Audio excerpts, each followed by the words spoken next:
महाराज जी के चरणों में कोटि कोटि प्रणाम। महाराज जी एक दोहा पढ़ने के बाद हृदय स्वीकार नहीं कर पा रहा कि ढोल गंवार शूद्र पशु नारी सकल ताड़ना के अधिकारी।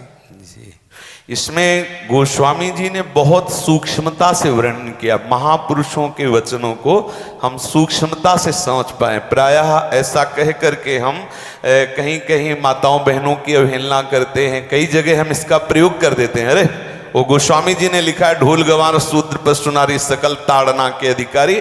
अब इसकी व्याख्या सूक्ष्मता से सुने और विचार पूर्वक। शास्त्रीय प्रमाण के अनुसार ढोल है ना, ढोल को ताड़ना चाहिए। ताड़ना मतलब उसको ठपाक चाहिए और बेताल नहीं। शास्त्र सिद्धांत के अनुसार, संगीत शास्त्र के अनुसार तभी वो राग प्रकट कर पाएगा, तभी वो बजेगा। ढोल को हाथ जोड़ के बोलो कि साहब आप बज जाएं, नहीं बजे, उसको ताड़ना चाहिए। अब ताड़ना शब्द चारों में एक जैसा नहीं लगेगा। शब्द एक ही है ताड़ना, लेकिन ताड़ना के अर्थ अलग अलग हैं। जैसे कनक है, एक ही शब्द है कनक, लेकिन कनक कनक ते 100 गुनी मादकता अधिकाय, वा खाए बोराए जग या पाए बोराए। बोले कनक ही शब्द है। जैसे ताड़ना शब्द का हम प्रयोग केवल वही समझे कि ताड़ना देना ही नहीं, उसका अर्थ अलग अलग है। जैसे कनक शब्द है, कनक को सोना भी कहते हैं और कनक को धतूरा भी कहते हैं। कनक को धतूरा भी कहते हैं। एक कनक है जिसके खाने से बावरा हो जाएगा और एक कनक है जिसके पाने से बावरा हो जाएगा। कनक शब्द एक ही है, लेकिन दोनों का अर्थ अलग अलग हो गया। ऐसे ही ढोल में ताड़न का तात्पर्य है उसको पीटना, लेकिन वो शास्त्रीय संगीत के आधार पर उसको ताल देना।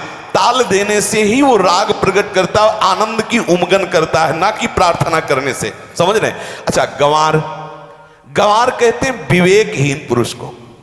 विवेकहीन पुरुष को कोई कार्य दे दो और उस पर दृष्टि न रखो तो कार्य नष्ट हो जाएगा।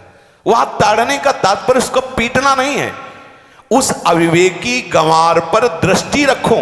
जो आपने कार्य सौंपा है, जो भी कार्य उसका है, उस अविवेकी पर दृष्टि रखना ताड़ना हुआ। उस पर दृष्टि रखो, क्योंकि वो अविवेकी है, गंवार है, वो कार्य प्रणाली ठीक जानता नहीं। आप जहां त्रुटि होता संभाल लेना तो वो संभल जाए, क्योंकि वो गंवार है। और शूद्र, शूद्र का तात्पर्य होता है शूद्र। वैसे जो वर्ण व्यवस्था में शूद्र का प्रादुर्भाव सबसे श्रेष्ठ जगह से प्रादुर्भाव है। वर्णन आता है ब्राह्मणोष मुखमाशी बाहु राजन्य कृतः उरुददस जद वैश्या पदभ्याग्यं शूद्रो जायत। भगवान के श्री चरणों की ही वंदना होती है। प्रायः आपने देखा सबके श्री चरणों की, और शूद्रों का प्रादुर्भाव श्री चरणों से हुआ है।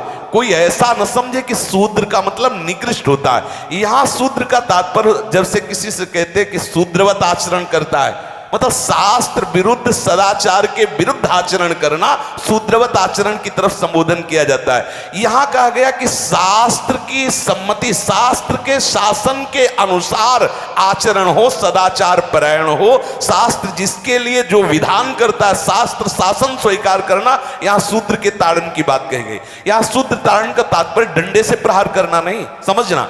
और जो चौथा कहा गया नारी, अगर स्त्री को हम ये कहें कि ताड़न से ही वो केवल काबू में रहती है, तो राष्ट्र में अपने प्रसिद्ध लक्ष्मीबाई जैसी कोई सामर्थ्यशाली वीरांगना, कोई वीरों सामने बड़े बड़े वीरों के दांत खट्टे कर दे, ऐसी बहादुर सिंघनी हुई, अंग्रेजों के दांत खट्टे कर दिए। अगर कोई समझे कि नारी केवल ताड़ने के लिए है तो उसकी मूर्खता है। पुरुष और नारी का समान प्रादुर्भाव हुआ है।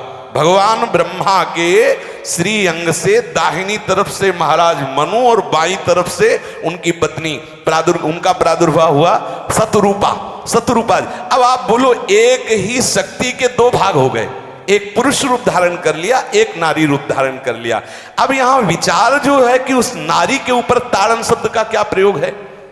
जैसे आप मार्ग में चले जा रहे हैं और आपने दृष्टि चूक कर दी और नारी आपकी स्त्री पीछे चल रही, तो कोई हमला कर सकता है, क्योंकि वो रत्न है। 14 रत्नों में एक रत्न स्त्री रत्न भी है। स्त्री को रत्न कहा गया है। भगवान श्री राम जब वनवास में जा रहे हैं तो सिया जी को आगे नाव में जब चढ़ाना होता तो पहले सिया जी को चढ़ा, सीए चढ़ाई चढ़े रघुराई, पहले आगे। दृष्टि रखो, दृष्टि चूक गई तो रत्न है, यहां दृष्टि रखना। शासन मतलब उसको पिटाई करना नहीं कि जैसे ढोल को पीटा जाता है ऐसे स्त्री को पीटा जाए, शूद्र को पीटा जाए तो गंवार को, ये व्याख्या नहीं है, ये मूर्खता है, इसे व्याख्या नहीं कहते। जैसे कनक शब्द के कई अर्थ होते हैं, ऐसे ही ताड़न शब्द का यहां अलग अलग प्रयोग है। स्त्री के ऊपर दृष्टि रखो। किस भाव की दृष्टि रखे? क्योंकि वो हमारे यहां रत्न की तरह है, कहीं कोई ऐसा ना हो कि कुदृष्टि वाला कोई उस पर हमला कर दे। पाणी ग्रहण संस्कार में रक्षा का भी सूत्र बताया जाता है कि आपको अभी ये समर्पित है, आप इसकी रक्षा करें। हमारे शास्त्रीय सिद्धांत में देखो कभी भी स्त्री को अकेला छोड़ने का सिद्धांत नहीं पाया गया।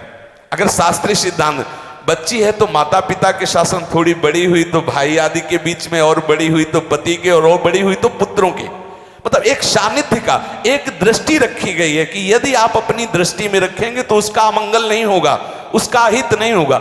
ये जो जैसे मानो कोई सी स्त्री को अकेला कोई पा गया और कुमार्गगामी वृत्ति वाला हुआ, तो आज जो घटनाएं सुनने को मिलती हैं, अगर हमारी दृष्टि हो उस पर तो ऐसा नहीं हो सकता। और दूसरी बात यह है कि स्त्री को बुद्धि स्वरूपा भी माना गया। भगवान से भीष्म जी कहते हैं, मैंने अपनी कुंवारी कन्या बुद्धि को, हमारी कुंवारी कन्या है बुद्धि, सदैव सुरक्षित रखा है, आज आपके चरणों में समर्पित करते हैं। तो शास्त्र शासन के द्वारा बुद्धि को सदैव अपने अधीन रखो, कहीं बुद्धि कुमार्गगामी ना हो जाए। यहां स्त्री के ताड़न का केवल एक सूत्र है कि आप उस पर दृष्टि बनाए रखें, कहीं स्त्री रत्न कहीं अपवित्र ना हो जाए, कहीं दूसरे का किसी तरह से कुमार्गगामी लोगों का ऐसा कोई बर्ताव ना हो जाए, इसलिए सावधान। वहां उसको पीटने का शब्द नहीं है कि ढोल गवार शूद्र पशु नारी सकल ताड़ना के अधिकारी। ताड़ना का तात्पर्य वहां पीटना नहीं तो विद्वता में देखो तो एक से एक, साधुता में देखो तो एक से एक, वीरांगना देखो एक से एक, ऐसा नहीं कह सकते। क्योंकि जो सामर्थ्य पुरुष में वही सामर्थ्य भगवान ने स्त्री में भी दी,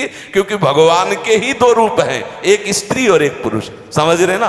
तो इसमें एक ताड़न शब्द का कई अर्थ होता है। भगवान की साक्षात शक्ति स्त्री है। अगर कोई इस भाव से देखे कि स्त्री तो केवल ताड़ना मतलब केवल गाली दे के बात करना, ऐसा नहीं।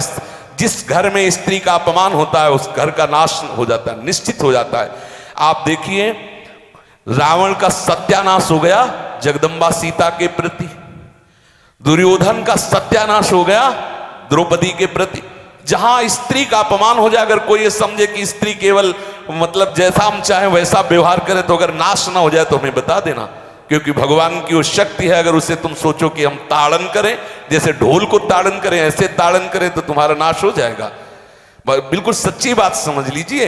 केवल वहां दृष्टि रखने की बात कही गई है, आपका अधिकार है, आप उसकी सुरक्षा व्यवस्था में रहें। और एक वृत्ति होती है, अगर शासन ना हो तो हमारी बुद्धि भ्रष्ट हो जाए, हमारी बुद्धि भ्रष्ट हो जाए, आपकी बुद्धि भ्रष्ट हो जाए। भगवान का भय, शास्त्र का भय, लोक मर्यादा का भय, ये हमको सुरक्षित रखता है। इसलिए दृष्टि रखने की आवश्यकता है कि वो पवित्र रहे, वो सुरक्षित रहे, ना कि उसको पीटने के लिए यहां संबोधन किया गया गोस्वामी तुलसीदास जी ने।